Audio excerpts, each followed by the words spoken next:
இது வரல 2025ல் மிதுன ராசிக்கு அவங்களுக்கு வாய் விட்டு பேசினாவே சண்டை வரும்.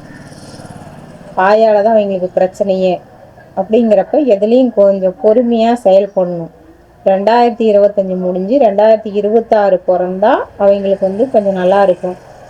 பண யோகம், வீடு கட்டுறது, திருமண யோகம், புத்திர பாக்கியம் எல்லாமே கொஞ்சம் இன்னும் ஒரு 3 மாதத்துக்கு தாமதமாக தான் இருக்கும். அவரவர் நட்சத்திரத்துப்படி அவங்க குலதெய்வத்துக்கு விளக்கு போட்டு இது பண்ணி கும்பிட்டுக்கிட்டா நல்லது.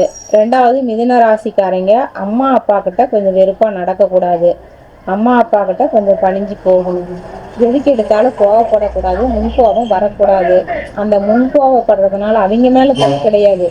எதையும் ஓப்பனாக பேசிடுவாங்க, ஒளிவு மறைவு இருக்காது. அப்படிங்கிறப்ப யாருமே ஒளிவு மறைவு இல்லாத ஓப்பனாக பேசினாவே அது தப்பு தான். அவங்க எப்பயுமே தப்புக்கு துணப்பா மாட்டாங்க. உண்மைக்கு மட்டும்தான், நேர்மைக்கு மட்டும்தான் கட்டுப்பட்டு இருப்பாங்க. அப்படி இருக்கிறப்பவே எல்லா பக்கமும் கொஞ்சம் கஷ்டம்தான், மன கஷ்டம்தான்.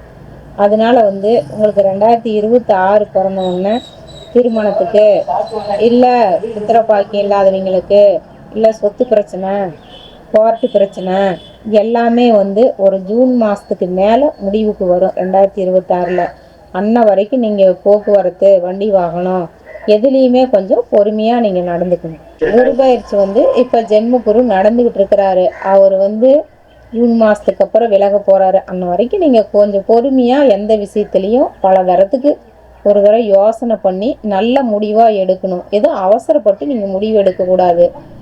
இருந்தாலும் நமக்கு எந்த கெடுதலும் நடக்காது. இருந்தாலும் ஒரு முன்ஜாக்கிரதையாக நம்ம இருந்துக்கணும்.